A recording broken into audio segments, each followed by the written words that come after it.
A peace plan unveiled, but not yet the peace. Donald Trump unveiling his so-called deal of the century, even though Palestinians and Israelis aren't speaking.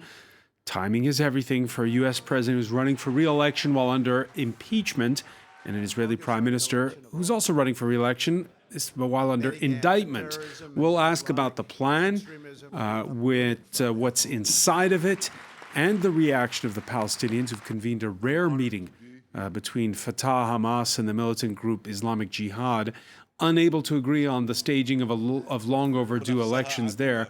What strategy going forward if the plan does indeed kill the last hopes of a two-state solution with Jerusalem as capital for both sides?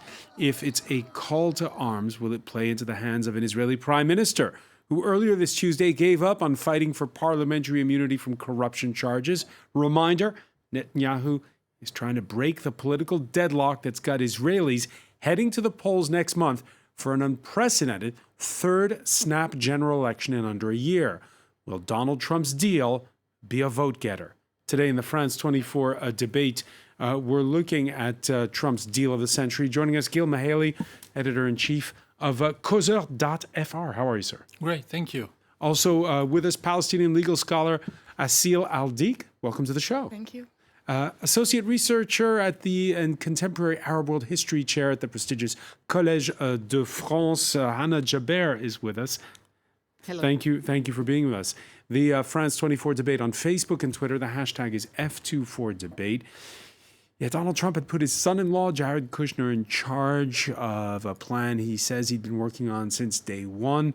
It was unveiled in the East Room of the White House after presenting it to both Benjamin Netanyahu and opposition leader Benny Gantz. As everyone knows, I have done a lot for Israel, moving the United States Embassy to Jerusalem, recognizing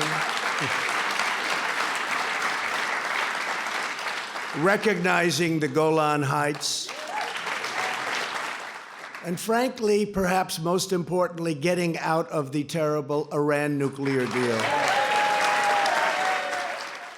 Therefore, it is only reasonable that I have to do a lot for the Palestinians, or it just wouldn't be fair. Now, don't clap for that, okay? But it's true. It wouldn't be fair. Gil Mahaley, where to begin here? This, of course, is not like that moment where Bill Clinton was with Yitzhak Rabin, Shimon Peres, and Yasser Arafat after the signing of the Oslo Accords. No, not at all. First of all, there's no Palestinians in the frame. They are boycotting the United States. They rejected the plan. Everyone knows the details. However, there were three Arab League member ambassadors in the room, which was incredible. Oman, Bahrain, and the United Arab Emirates. Yes. I guess there were others who could have been there but didn't go because it's still too delicate. And this is the whole story. This is the whole story. The debates on who's right and who's wrong are going on since '48. All international instances became, at one point or another, illegitimate for one party, the other, or both parties, ever since the invasion by the Arab countries in May '48 of Israel. They were founding members of the United Nations. They lost the vote, and 6 months later they tried to take by force what they lost by international law, and ever since international law is a joke. So there was an Arab. The Arabs thought that they were more powerful. That's 1948. No, they didn't do anything between '49 and '67 for the Palestinians when they were occupying these territories. The whole question is on the table since '67. We could have had a Palestinian state on 100% of Judea, of the West Bank, Gaza, and East Jerusalem. Before '67, we didn't have it. So the whole question is not about who's right or who's wrong, but who has the superpower behind. And who is stronger? As long as there was a bipolar world with the Russians behind the Arabs and the Palestinians because the Americans were behind Israel, they had a card to play. Now they were crushed. They are weak. So for you, today is all about those three ambassadors who were in the room. Yes, I think so. All right. You agree with that, Hannah Jaber, that that's perhaps the most significant point of the day, the fact that you have these three states which don't recognize Israel, which sent their ambassador to this announcement? There is a lot to say about it, actually. The fact is that before engaging into a debate, we have to know if the deal Trump is talking about, if it is a deal to resolve the Arab-Israeli conflict, or if it is to resolve the Palestinian-Israeli conflict. I mean, we have to agree on the frame of the conflict by itself. It seems like here Trump is playing on both dimensions by claiming that he is resolving the Arab-Palestinian conflict, whilst he is addressing, he is arranging something or all alliances around this conflict from the Arab side. From that point of view, the point is that we have three countries, which are Bahrain, Saudi Arabia, Oman, Emirates. No, not Saudi Arabia. Oman, Bahrain, and the UAE. Sorry. Yeah. With that, and but the most important point is that the Palestinians are not there. And the conflict is an Israeli-Palestinian conflict on a territory that is that is a litigating point on historical, geographic, cultural, all that. So the Palestinians not there. Those three ambassadors. Yeah, who are there? Your reaction to that? Well, for me, I would say this whole thing is basically completing the agenda that's been functioning since Camp David and then Oslo Accord. And then now it's basically annexing the West Bank and cleansing Palestinians out of the land slowly. Hang on, since Camp David, you mean when President Carter and the Egyptian President Anwar Sadat concluded this? Since Yasser Arafat was in Camp David to sign the Oslo... Right. Yes, and then the Oslo Accords. I mean, since this... if we look at it from the bigger picture, what's happening is since 1948, we were supposed to get 57% of the land. By 1967, it was 24% of the land. And now at this time right now, for this 24% of the land that we own, 74% of that is sea areas. And this new deal is actually proposing, Let's explain that for our viewers, because they perhaps don't know the intricacies of it. We can perhaps call up a map. There are different grades as to what Israel considers strategic land, and there you see on this map Area A, Area B, and Area C. So on that final point, Asil Aldik, of course we haven't seen what's in print yet as we broadcast now. What's in Donald Trump's proposal, but it sounds like all the parts that are in white on this map would be under Israeli sovereignty. Exactly, they would basically legitimize and normalize the settlement.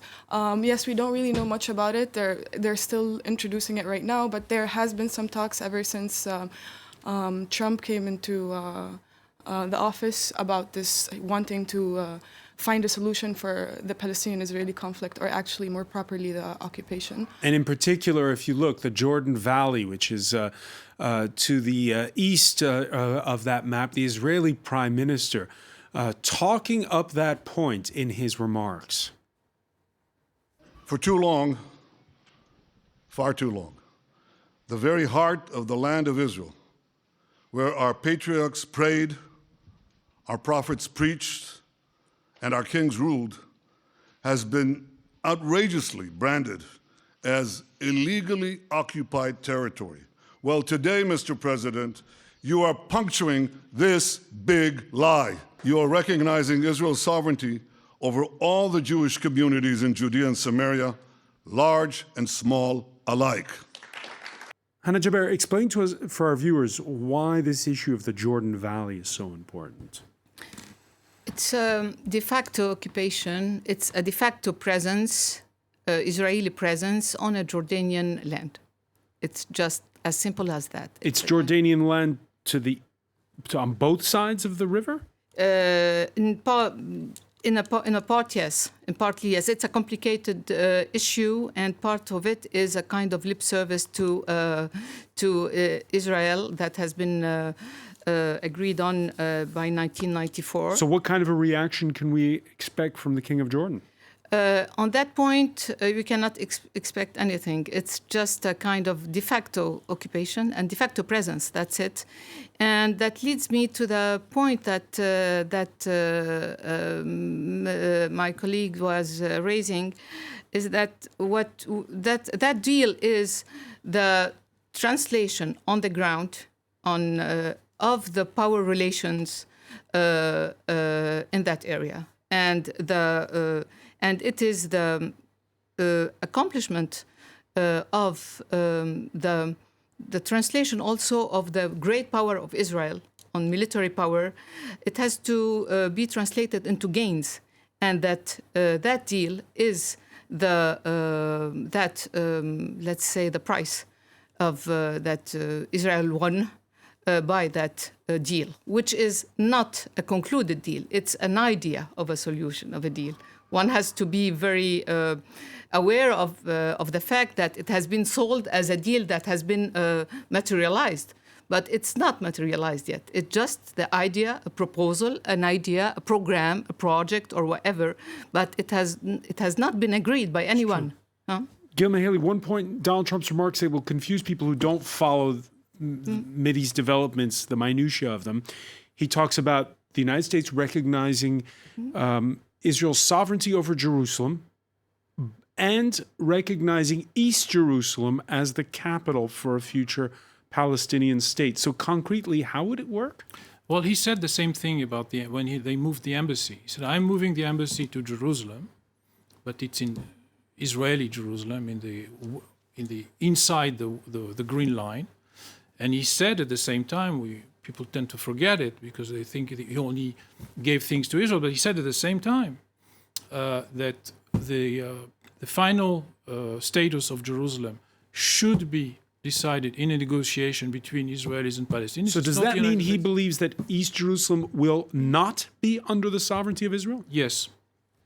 Yes, because if it's going to be the capital of Jerusalem, I don't see any way. It's not one of the Israeli ideas to call a part of I think it was Shuafat or another, or Abu Dis, and to say, okay, let's call it Jerusalem, and you'll have your embassy there. No, he was talking about the old city of Jerusalem and East Jerusalem.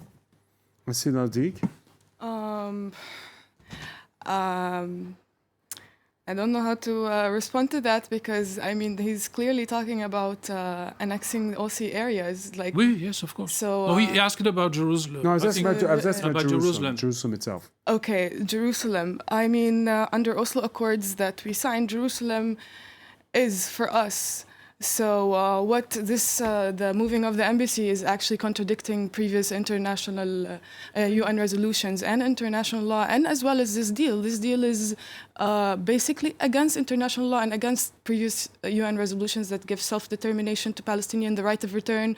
All of this, that this deal is not included. But the United States has the might. So what's Europe going to do? What's the United Nations going to do? What they're actually going to do... I mean, what we need right now is real international intervention. But as we see, there's no real international intervention to actually resolve the issue. Why is it more urgent than it was to save hundreds of thousands of Syrians a few years ago? The international community didn't intervene. There's a lot less violence in Palestine. Why is it more important than other things?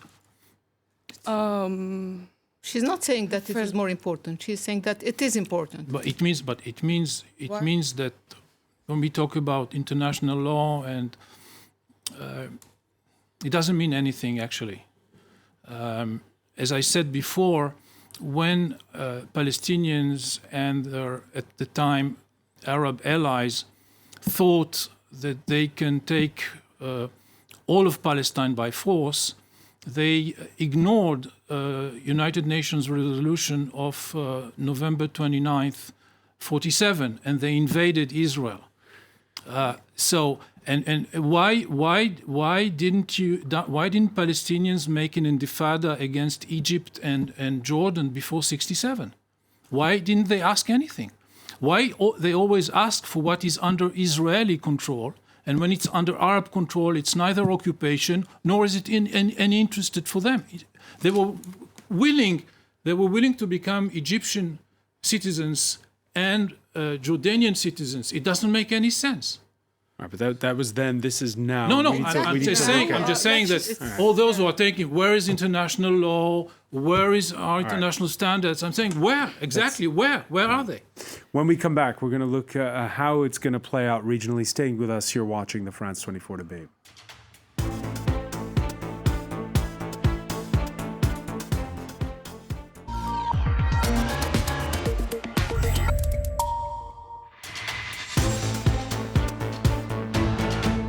Welcome back, or welcome if you're just joining us. It's the France 24 debate, and we're speaking on the day where Donald Trump has unveiled in the company of Benjamin Netanyahu his so-called deal of the century, his plan for Middle East peace, which he claims is more extensive than any previous one. We're with Gil Mahaley, editor-in-chief of Causeur. We're also in the company of Palestinian legal scholar Asil Aldik. Welcome back. Welcome back as well to Hannah Jaber, associate researcher of Contemporary Arab World History Chair at the Collège de France.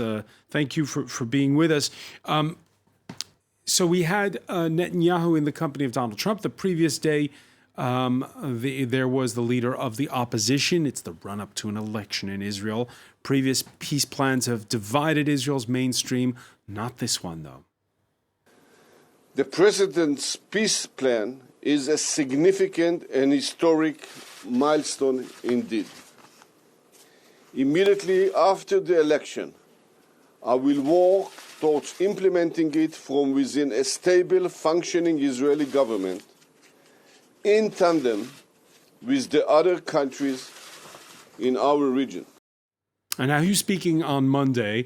Our Jerusalem correspondent, Gil, she says that she spoke with one high-level advisor who effectively said that this was a plan that they know the Palestinians can only reject, and that's what they wanted. It's certainly what Netanyahu wants, because for Netanyahu, this plan is a trap. Because even if Israel gets a lot, what Israel doesn't get is too much for his alliance, his satellite parties on the right, those who represent the colonies. Because we heard Donald Trump at one point talking about the recognition of the Palestinians as a state, and then we heard Benjamin Netanyahu talking about a path to recognition of a state. Exactly. So he's trying, when he speaks to his base, he's trying to put forward what Israel gets, but he knows that he will have a problem with what the Americans demands on Israel to renounce, and he has a big problem with that. As for Benny Gantz, what Benny Gantz is doing, like he did last week with the Jordan Valley thing, there was a kind of everyone tried to be more patriotic than the other. So Netanyahu said, we need to annex the Jordan Valley. Benny Gantz felt that he has to say the same thing, so he said, we will annex the Jordan Valley with the Accord of Jordan, which means we won't. But he said there was a soundbite when he says we will annex, and what he said here is exactly the same thing. When he said in tandem with the other countries, it means that it will be negotiated. It won't be one-sided, which means that it's a whole new ballgame. All right. And this is the difference between the two. Scratch the surface, Hannah Jaber. The Israelis within the domestic class are not that united when it comes to this deal. Same said for the Palestinians. One of the immediate effects of the announcement of this deal is a rare meeting that brings together Hamas and Fatah. There was even a phone call earlier between the Palestinian president Mahmoud Abbas and the Hamas leader Ismail Haniyeh, which is a rarity these days. What do the Palestinians do? You have to ask them. But the fact is that we couldn't expect anything else than bringing them together. This deal of the century brought together many, the Palestinians, Hamas and PNA. It also brought together Palestinians and Jordan, which had already some distances before. That brought together Palestinian, Jordanians, and some parts of Arab public opinions, because it's a deal of the strongest. It's a deal imposed by the stronger part of the conflict. And this brings me back to the idea of that my neighbor said about there is no international law and there is no legitimacy or no relevance for the international law. Actually, it's you're right in terms of the way it is translated on the ground, but you're completely wrong, sir, when it comes to regulating the conflicts between people and between nations. International law brings some morality and some ethics in power relations between countries, as internal law or domestic law brings, morality or ethics between citizens. And therefore, in my sense, one has to be very cautious about this deal of the century, because it is a deal, it's a bargaining, it's a kind of bargain. It has a lot of financial dimension. It's like if we are dealing with a piece of land and not with a homeland, which is quite different. When we sail and buy lands, it's different when it comes to the homeland, which has a collective, involves collective memory. And finally, this is a deal that is addressed or to be concluded between leaders, and with no consideration to the societies. And now what we are witnessing in the region is a revival of these Arab Springs the voices of the societies. And then one has to take into account these national voices, social voices who are raising against their own regimes and who have another perception of what foreign relations must be. And therefore... Let me bring in Asil Aldik on that. Because there is we've talked about it on this show before. There is among Palestinians a generation gap over what to do. I mean, first of all, is the two-state solution dead at this point in time? And what do younger people think? What do they want? The two-state solution is dead, not because we want it to be dead, but because there's a very obvious unbalanced power structure between Palestine and Israel. So the two-state solution is basically a prolonged negotiations that buys Israel time to continue and steal land. And that's exactly what it is. And a one-state solution seems almost impossible. So I guess the young people, I think this young generation is focusing on international help, international intervention, because as we've also seen from history in previous occupations, international intervention played a crucial role. And yet we talked about it in part one of our discussion, those 3 ambassadors that are in the room. Is that an endorsement of Donald Trump's plan? It seems. But I'm not surprised that this is what's happening.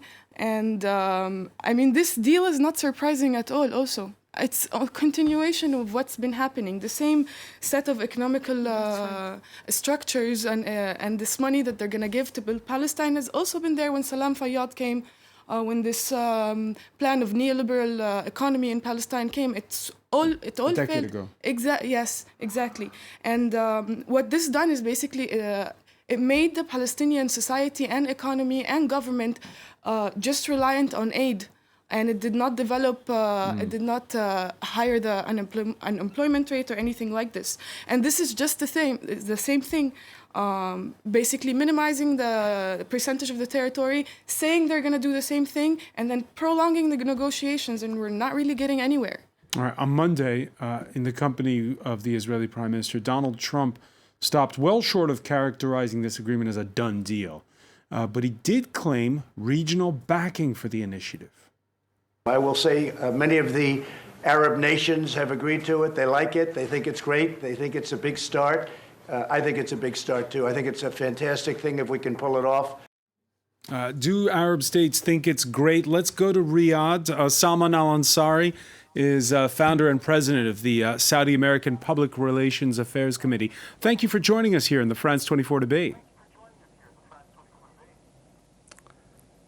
Merci beaucoup. Thank you so much. So, is Donald Trump right? Do many Arab leaders think this is a great deal? I think we should not look at it like from a zero-sum kind of approach. Let's face the realities. The Israeli-Palestinian issue has been there for decades, for 7 decades. Everyone wants to see a solution for the Israeli-Palestinian issue. We have to be very realistic. We should not be throwing a lot of allegations or speculations until we see the overall 80 pages deal. This is number one. Number two, let's look at it from our perspective. As I said in all my interviews, I'm not representative of the Saudi government in any way. So I might also differ in my opinions with some of the policies. But I would love to tell you that the Arabs from one side and the Israelis from another side, they both have a vision to normalization. But how to get that, it's like a scheme that I would say from 1 to 10. The Arabs want to have the Palestinians to have a legitimate country, to have their rights under the 242 United Nations Security Council or through any other deal. And from 1, we will reach 10, which is complete normalization, not with only the Arab countries, but also with the 57 Muslim nations. But the Israeli stance wants to take it from 10 to 1. 10 is complete normalization with the Arab and Muslim worlds. Then it will move towards having the Palestinians to have their own country. What Trump has done is, I would say it's a smart move to start from 5 towards 1 and from 5 towards 10, which is great. I would see it as a great deal. But what's your reaction? What's your reaction when you hear Asil Al-Dik say that this is just going to buy more time for the Israelis, and also say that, well, the presence in the room, in the East Room of the White House, of the ambassadors of Oman, Bahrain, and the United Arab Emirates, that's an outright endorsement for this plan? Look, at the end, the Palestinian decision is the only decision that will be taken into consideration. Let's face it. Let's not put the responsibility on the shoulders of other countries in the region. Definitely, they would be helping to facilitate more dialogues, etc. But the reality is that the Palestinians are the only ones who can lead the discussions. And I would love for Abu Mazen, the President Abbas, to give a chance to discussions with the United States, because from the very beginning of the talk of the deal of the century or the opportunity of the century, we have seen a complete rejection. Rejection of what? Of something that you haven't seen. This does not show you, this does not show the world that you are actually serious on peace. So I would love for Abu Mazen to take the real courageous steps to at least discuss the deal. It's not like take it or leave it. It's not a one kind of plan that will be applied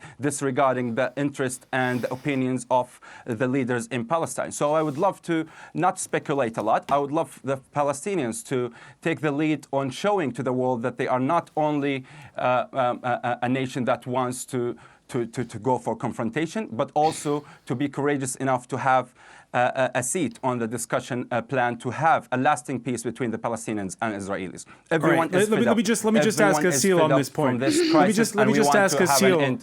Let me just ask Asil. Just as Salman doesn't speak for all Saudis, I know you don't speak for all Palestinians, But do you agree that, well, at least he should sit down, President Abbas? But we have been sitting down for years and going on with negotiations. I mean, at this point, it's just why should we sit down? We give it some sort of legitimacy. We reject it completely because it's obvious what's happening. And we're not even on the table. Like, have we been asked to go on the table? Why are there any other Arabic countries representing us? In this case, we should just go on our own. We don't want to give it any sort of legitimacy because we know where this is going.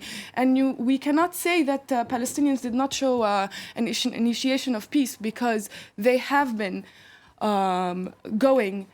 sitting and negotiating. And the end result is as we see right now, just more illegal confiscation of land, more human rights abuses, and all the basic human rights being targeted against. Right, we're asking if there's a shift in the way the region, which has always been the backers of the Palestinian cause, how they feel. Last Sunday, perhaps a coincidence of the calendar, Israel's interior minister authorizing the travel of citizens for business or private affairs for the first time to Saudi Arabia. It's a first. The Saudi foreign minister later telling CNN, we don't have relations with Israel, and holders of Israeli passports cannot visit the kingdom for now. Gil Mahaley, for now. Is Saudi Arabia throwing the Palestinians under the bus?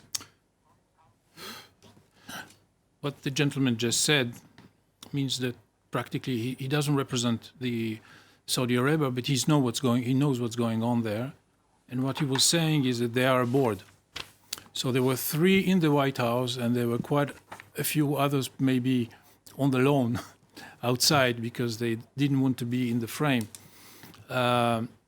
Yes, I think that many, not all, many Arab chancelleries, it's not true for Arab intellectuals and for Arab public opinions, but for governments and other interests in Morocco, in Tunisia, maybe in Algeria, certainly in Egypt, in Jordan, and in the Arabian Peninsula. They are sick and tired of the Palestinian problem. They manipulated the Palestinians as an arm against Israel when it fitted them, and now they don't need it anymore. They have other targets, other objectives. And now the Palestinians, that was an... And a common enemy, Iran. Yeah, yes. In the case of Saudi Arabia. And it's not only about Iran. They are somewhere else.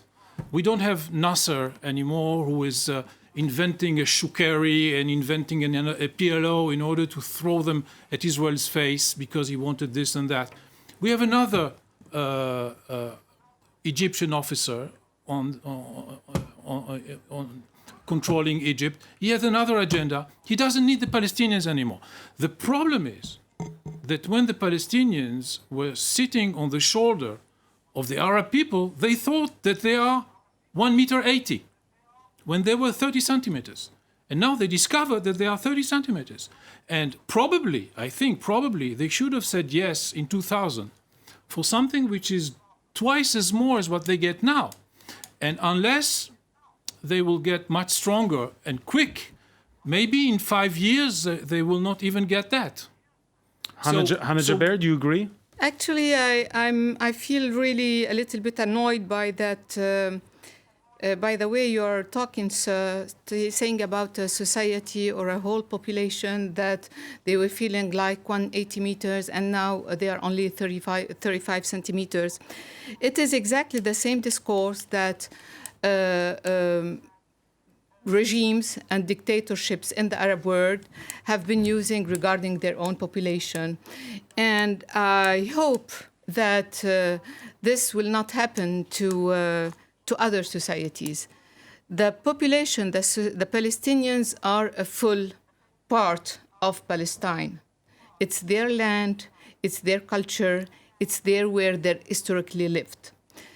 If there has been an historical problem that led to the conflict with the Israelis, it has to be addressed. But We agree on that. question here, Hannah, Yeah, is but- has the rest of the region gotten, to borrow Gil's words, bored with the conflict? I do agree on one point, is that we are in a new historical period.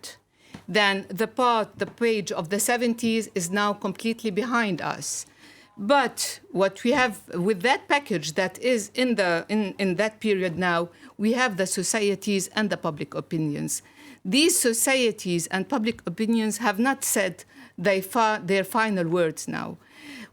Those societies are seeking for democracy, for change regimes.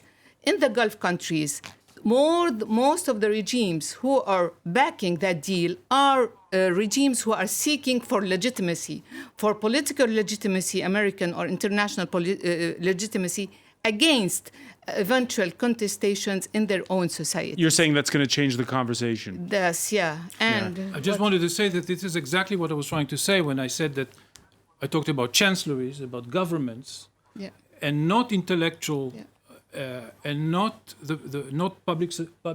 not civil society in the Arab world or the Palestinian people.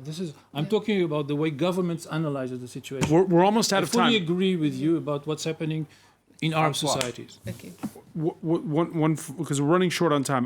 I want to ask Gil Mehaly, Yes. Is this going to win Benjamin Netanyahu, that snap election next month? I'm not sure, but he thinks so because he withdrew his demand for immunity against charges. He withdrew it today, which means that he prefers that people see on television pictures of him in the White House rather than a debate in the parliament about what he was supposed to do against the law. And in the last time the Israelis went to the polls, we had a surge in votes among Arab Israelis. It almost tipped the scales against Netanyahu. Is that election next month important for all Palestinians? In my opinion, no. I don't think it really changes much. If it's him or someone else, it doesn't really change much of what's actually happening on the ground. Even the far left is not really far left in Israel. But it's true that there was this whole movement before the elections happened in Israel for Arab Israelis to go and vote and try at least symbolically to make some sort of change. I do think, though, Netanyahu thinks he will win the next election with this. I also think this applies to Trump as well, to some extent, by winning the votes of the conservative far-right Americans who still believe in the creation of the State of Israel. But I don't really think that creationists. Salman Al-Ansari, the two big winners were the two men up on stage. Yeah, great. Thank you. And I would love if you can allow me to have some moments. Basically, let's have it very clear. The Palestinian grievances are legitimate.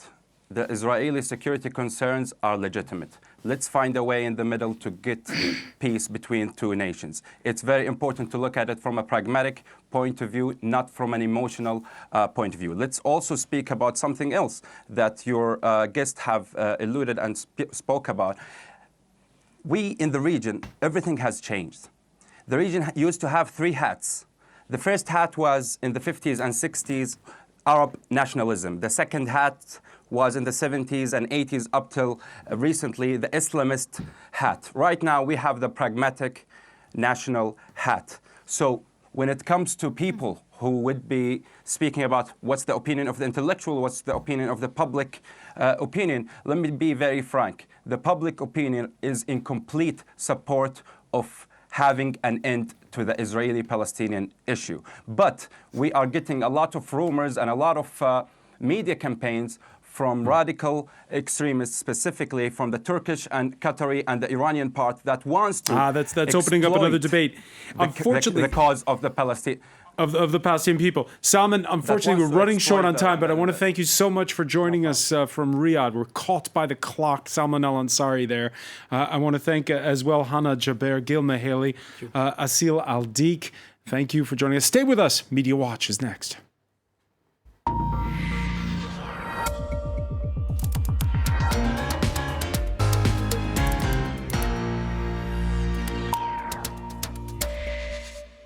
And we say hello to James Creedon. Hi, Francois. So, as you can imagine, a lot of reactions to quote-unquote or hashtag the deal of the century, as it's being dubbed by some.